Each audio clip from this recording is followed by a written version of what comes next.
Hi everyone, Jen is here. Welcome back to the Tattoos and Toddlers podcast. Tattoos and Toddlers podcast. This is the kind of morning I'm having. I gotta tell you, my shirt is inside out, and my daughter showed me, and I was like, I thought I had put it right side. I've got a cup of coffee, and I have my friend here, Patricia. Do you go by Patricia or Patty? I go by Patty All usually. right, let's go with Patty. Patty, I am so happy that you're here today with me on my Inside Out shirt day. um, I want to hear about let's just dive into who you are for a second. Who are you and what do you do? So I help businesses and entrepreneurs to increase their income by using shifts in their mindset and different strategies that may work better for them. So that's what I do to help people and to overcome those challenges that we have along the way. Which is what this podcast is about. We are about talking about this duality of running a business. How do we continue to grow our business, whatever that looks like for Mhm. business owners? Sometimes it's just growth in yourself versus growing a team. There's so many different ways that we can grow a business, but then you also have the life aspect where we're learning how to compartmentalize sometimes family time, caretaking, caregiving time. Those of us who have small children, those of us who have, I mean, I've had so many adopted children, foster children, adult children, varieties of things that we can talk about on this podcast. So let's dive into it. What is some of the top things that you come across with business owners and some of their struggles? Well, I think some of those ones you touched. I know when I Yeah. started my business, so I was employed. And then when I started my business, my granddaughter came to live with us.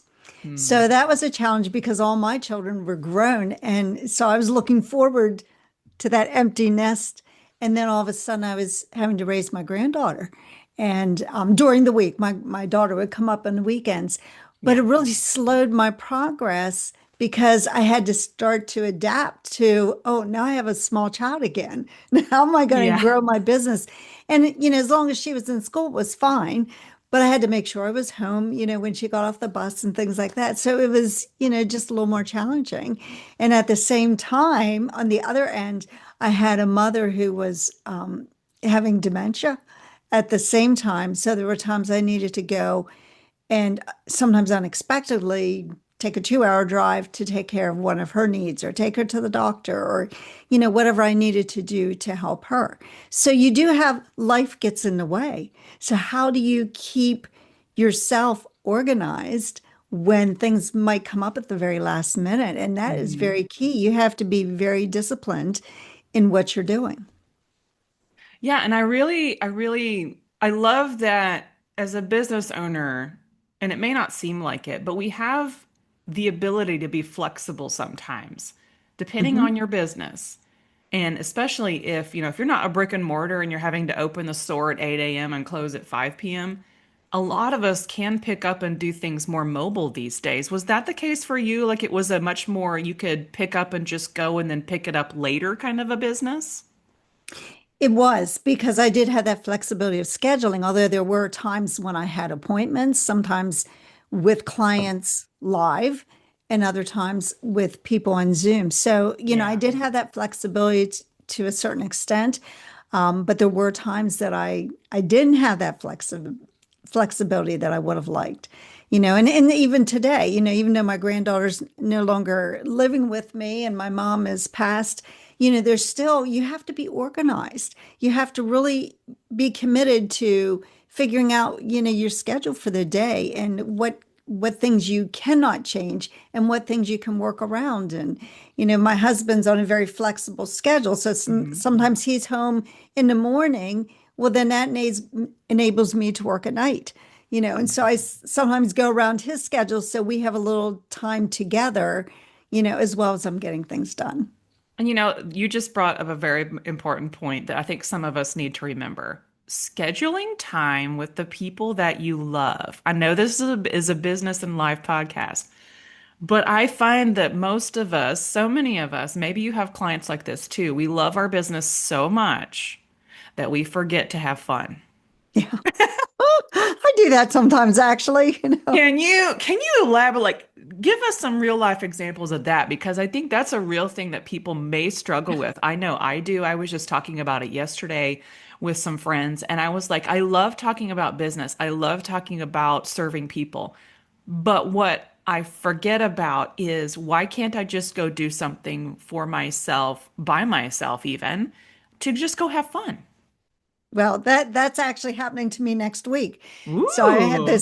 this Friday this event that was sponsored through our church actually, Mhm. and I was like, it's a Friday. I work on Fridays. I get a lot of my things done during Fridays, and I struggled a little bit, and I'm still struggling. I'm going to take that whole day off, and it's going to be something fun to do. It's an activity, and it's like, why shouldn't I do that? So there always is that, I think, aspect when you think, oh, I've got to get this done and get that done. But sometimes if we just organize ourselves a little better, we can still get what we need to get done for our business and still have fun. And I think sometimes, I know for myself in the past, not so much now, but in the past, I would procrastinate on things. And Yeah. when you procrastinate, then you come to an activity that you want to do, and then you really feel guilty. So how can you make sure you get your work done prior to that, or, figure out another time that you'll get things done that you need to finish? This is a perfect real life example, everybody listening. So I have my I'm going to call it my first season wedding series this coming weekend, right? Hmm. And I know it's going to be a hard and fast weekend. I've got 3 weddings this weekend, and that's a Oh, wow. lot. And the people that I serve have short and sweet weddings, but it's also highly invested of my time and mind. So, in order for myself this season, I started preparing a couple of weeks ago for Hmm. this big weekend. Getting all the things I needed to get together, the addresses, letting my husband know where I was going to be, how much connecting with my clients to make sure that we were on the same page about what they need and what they want. And then this week, here we are, the day of everything happening. 2 days ago, I was doing all the behind the scenes work that, people don't talk about. By the way, I'm a wedding photographer. So I'm always thinking about I have to be technologically ready for my jobs as well. So, like 2 days ago, I'm going through everything technology wise to make sure all Hmm. of that is ready. So today, I could sit with Patricia and not worry too much about having to, run out the door in a few hours because I have most Yeah. everything ready Yeah. already for my bit. When you know something big is coming up and you can carve out a little bit of time for yourself, and maybe even for your family. I knew coming up that I was going to be gone for a couple of days, so I would schedule in just a little bit more daughter time, like with my Hmm. kiddo. Do you have any more Absolutely. real life examples of things that you've done or you've coached other business owners through? Well, one of the things I like to help my clients do is, really to organize themselves. So a Sunday evening, okay, let's just look at what you have going on that week so that you can plan for maybe some of those unexpected things or be prepared. And then Mhm. each evening, what I encourage and what I do myself is I look for my next day.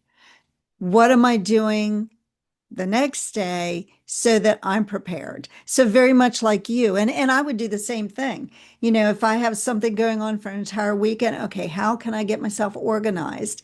Because I think when you're prepared, then you can also, there's unexpected things that are sure to happen, whether it be just somebody calls you on the phone and unexpectedly or some type of a family emergency comes up, then you don't stress.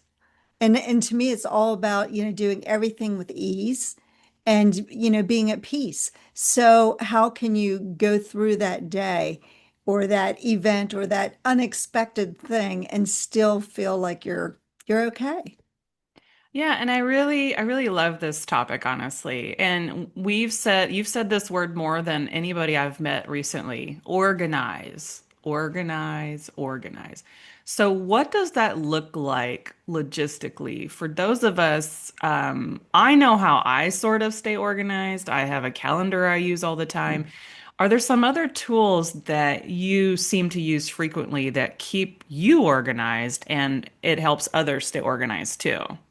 Yeah, I think each person has to find out what works best for them. For me, Hmm. it's a calendar, and I'm still old school. While I have it on my phone digitally, I Yes. also have it written down because and sometimes they don't match. So then I have to figure out what's wrong What did between the I two, which miss? one's right, you know. And so I like to look at it visually. I'm a visual person, so Yeah. looking at it visually is very helpful. I also like to block time. And I resisted that for the longest time. I had people, other coaches saying, block your time, block your time. I'm like, no, I don't need to do that. Yeah, it really is very helpful because when you are doing similar type of repetitive things at the same time, you can get them done so much quicker. And you start to pick up that speed. And so, what may take you much longer if you do a little here and a little there, all of a sudden you've got that momentum. Just like anything else, you build that momentum of speed and you get things done quicker. And so I really enjoy that, whether it's making 10 calls, do them all at one time. So you've got that momentum going, your mind's on the calls and you're done with it. And I want to speak to the business owners of new kids, right? Okay, so new kids meaning your babies are under 2 years old. Hmm. Maybe they're still napping. From as I was a new mom and a business owner, I was a business owner before a mom. So I already had a lot of things instilled in me that I wanted to do for my business. But I found that once I had a child, I did have to work literally in smaller increments of time, Hmm. which is another version of time blocking, which I have also resisted too because. But now that we're talking about it right now, I'm thinking about the Jen that was having to, really prioritize keeping a little human alive, Right. meaning I had to time block. I had no choice but to time block.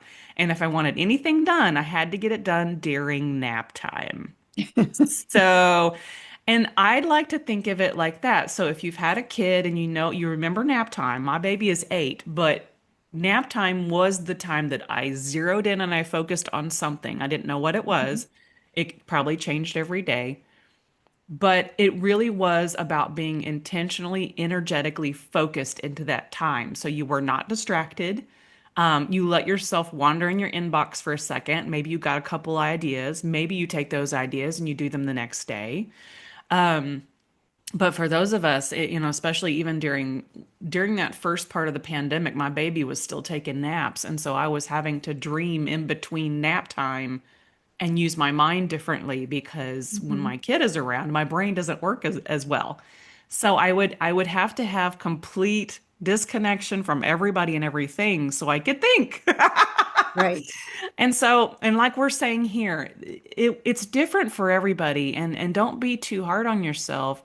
If something doesn't work, get up and try something else. Or if that something else doesn't work, kind of go down the list of techniques that might work for you that feel like you're getting momentum.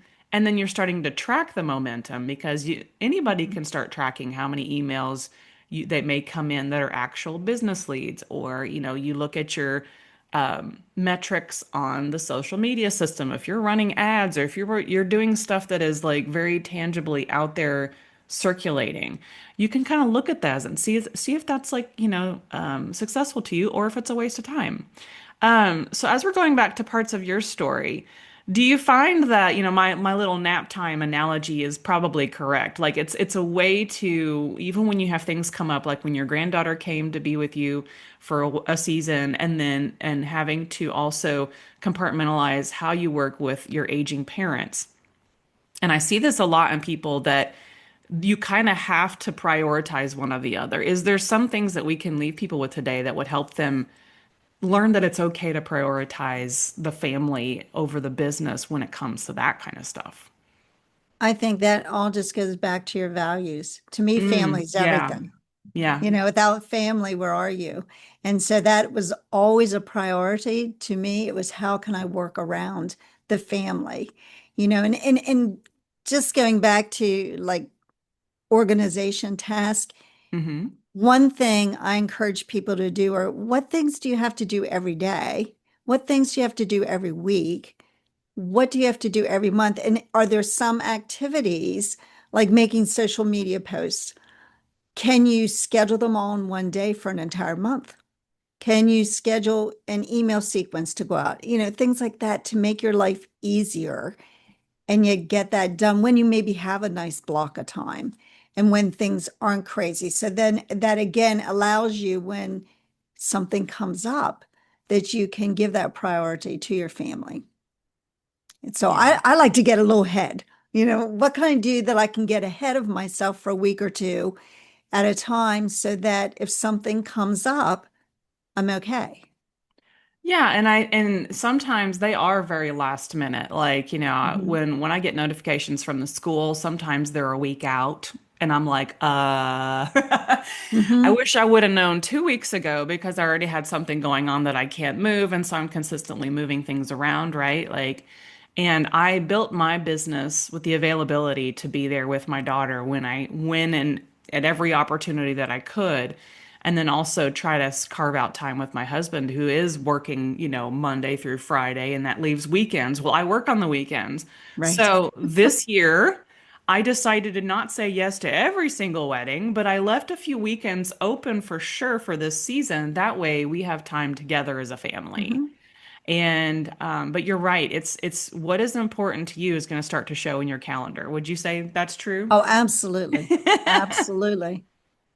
Um, Yeah. You've got to block off those, events, your travel time.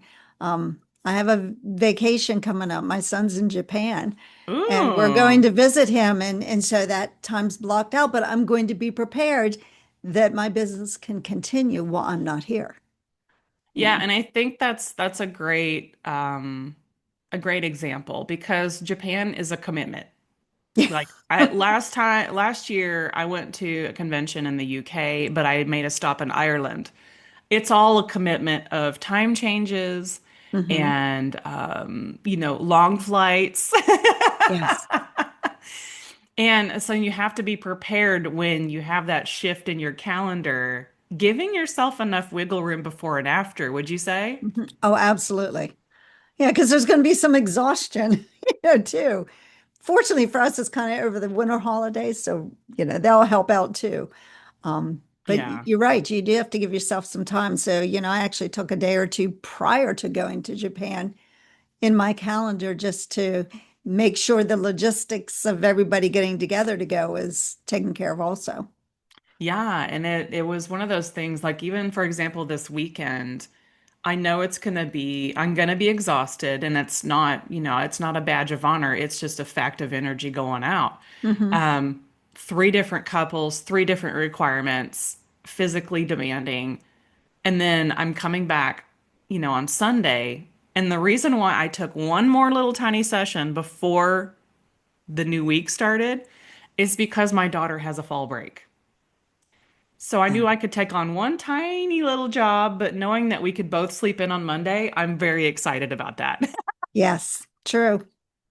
And you can maybe take the whole day and spend it with her, you Absolutely. know? I even have a haircut set up. I mean, it's these Yeah. little things that are, they're experiential but necessary, Hmm. like get a doctor's appointment in, get a haircut in, get all these things that can't happen during school time, especially Hmm. when you're going to school all week long. And then I'm working the weekends. It's the same thing. Like I have to consistently determine what in my schedule allows for this, the least amount of resistance to her missing school or me missing work time, right? Right. And I always say, when it comes to family, it's all about memories. What memories are you making? Are Yeah. you making the memory that you're too busy for them? Or are Hmm. you making the memory that, yes, we have special time. Yes, mom works, but we have special time together, you Yep. know? And then just reminding them of that too. Like Yeah, she's still so absolutely. young, and I'm like, now, baby, remember, Monday we get to sleep in and we get to do this, we get to do that. And just reminding her that, she's got a hard work week at school. And I say it's a hard work week because third grade, man, like Yeah. it's a leap every single time so Hmm. far from first to second to third. And I just feel like she's becoming so much more grown, which means I want to pay more attention to the time that I spend with her. And is it quality time or is it me just, sitting in her presence or Hmm. having conversations and stuff like that? So So, it's just the memories that the little things you do. Like this morning, I yes. sent a text to my granddaughter and saying, today I went for a walk and it was cold. And I said I had these gloves on and I wore them yesterday and today. And I remember you gave them to me a few years ago. Aw. And she goes, "Oh, you remembered." Just little things like that. Just, it took me what, a couple seconds to send that little message, but it meant something to her. Yeah, and I know that, my parents are still alive. My mom connects with us in that way as well with, I have one sister, so she's still got two daughters and all these grandkids, and we Hmm. try to do video calls as much as possible and Yeah. send little love notes here and there. And when we can get together for family events, we try to make it as special as possible and sometimes as artistic as possible.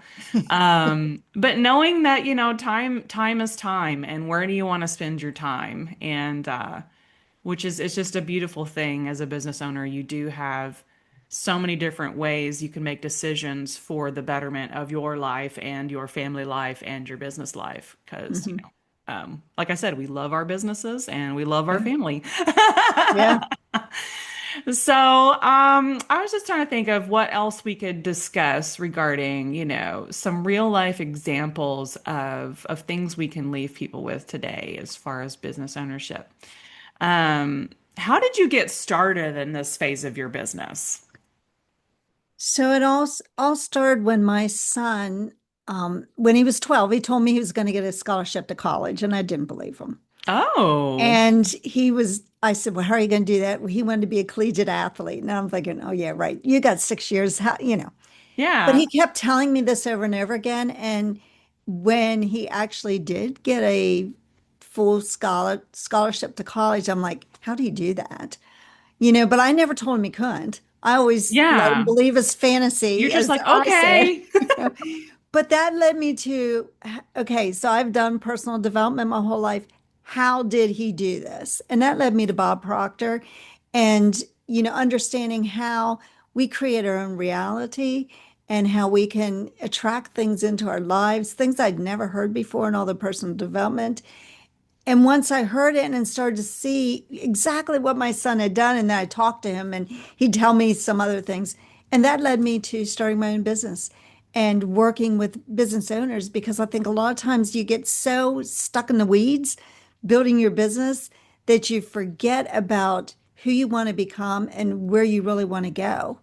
And so I try to help people unlock their potential so that they really get to the life they want. And not that we make it unrealistic, but that we, really find out what is important to us. Is it important to have family and a business at the same time? Which one are we going to prioritize? Things like that. I just help people to really know who they are because I think most of us don't know who we are.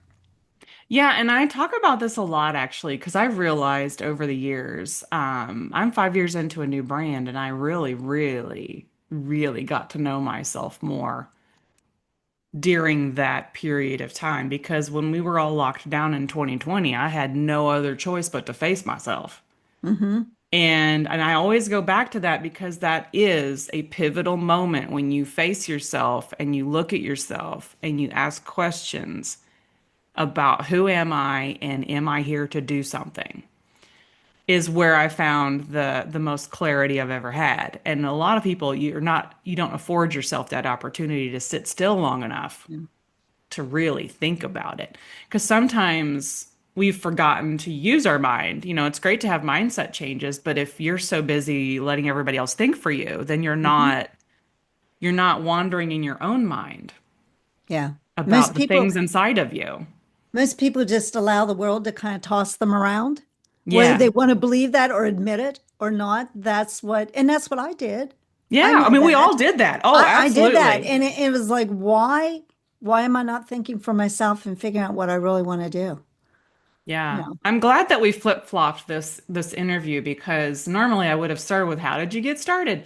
But I'm finding this much more fun because, like my shirt today, y'all, it is inside out today, and I don't mind it. So, let's keep going with this thread because, um, what's an exercise that we could, sit with today for those listening that they're being tossed back and forth in the world right now? What is something that we could encourage them to do to find out who they are, who they truly are today? The one of the first things, excuse me, I do with clients is to have them write down what they want to do, what they Mm-hmm. want to be, and what they want to have. And really just allow their mind to run wild, not limit themselves at all. Just keep going and just make these lists and then start to, go back and say, well, why is it that I want to do that? And what do I need to change about who I am now in order to accomplish that? Yeah. And that's just a good start. Anything pen to paper, I find very helpful Yes. in the process. And because, your mind can race with 1,000 thoughts at one time. And if you can capture quite a few of them and start just that in the artist way, the old book, I say the old book, the artist way, she would have you do like a brain dump of just nothing out of your head for, I don't know if it was on a timer or if you had to write like 2 pages, or write till your hand hurts. I don't know, but Hmm. it was so helpful when I did that book and those exercises to release all of the things that are sitting in there that you didn't realize you took on. And when Hmm. you start releasing all of that stuff, then you find who you are. And that's a Yes. daily practice too, because again, you've consumed a whole bunch of stuff. It's probably sitting on your face. And then when you start releasing all of it, all of a sudden you've got more clarity.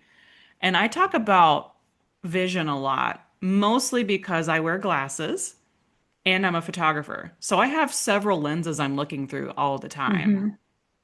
And if any of those lenses are dirty, I don't have a clear picture at all. Right. And so it is up to us, the business owners, the people listening to this podcast, it's up to us to start looking at our lenses and maybe even cleaning the lenses. Because I'm going to clean my lenses here in a second because I have some jobs I got to get to. I got to clean all my lenses on my face and on my camera. Hmm. And as we're starting to wrap up our conversation, I don't recall if you had a tattoo or not, but this is the time where we talk about tattoos. Do you have I any? do not. Do My you have a two tat? daughters do, but I do not. Do you have a funny story of somebody in your life that had a tattoo? The only thing I can tell you is that my one daughter, when she was in the Marines, Ooh. she decided to get a tattoo, and I didn't know she did it. And one day I saw it because it's right on her back. And Oh. she combined, because she was also a musician, so she Oh. combined the fact that she was in the Marines with Mm. this tattoo that also was a musician. And so it's really very nice. And I just thought it was kind of neat. And then my other daughter took her tattoo. She put it on her arm and the inside. And I was really surprised when she got it, but she used dates that made it, part of it was when she got married, and I forget what Aw. other dates, but she intertwined all these dates together, which I thought was also kind of cool. But, That is so creative. I love that you shared that. Thank you for sharing that. I love hearing tattoo stories. That's why it's called the Tattoos and Toddlers podcast. And again, you don't have to have a tattoo, but if you know somebody that has an interesting story, I love hearing them. So thank you for mhm. sharing that, Yeah, Patty. yeah. So as we wrap up today, and we're on our last few minutes of the podcast, what are some key takeaways that we can sit with today after our whole conversation? What are some things that you feel like is a good takeaway for everybody today? I think a really good takeaway is to really find out who you are and what Mm, you really want. And are we allowing ourselves to be controlled by the world, or are we controlling our world? I think that is a great finality to this episode. I encourage you all listening to listen to these words about everything and around you. Start cleaning your lenses, get laser focused and clear vision about who you are and what you're meant to do, if anything right now. Like today, maybe you just need to sit in this and seek out who you are and then embrace that. I think that one of the biggest things I ever did 5 years ago was start to embrace all of myself. And don't ignore the parts of yourself that you feel are worthless. Every piece of you is worthy. All right, well, that's it for the Okay. Tattoos and Toddlers podcast today. Thank you, Patty, for coming Thank you, on. Jen. I really It was appreciated it. a great time, and we'll see you on the next episode, everyone.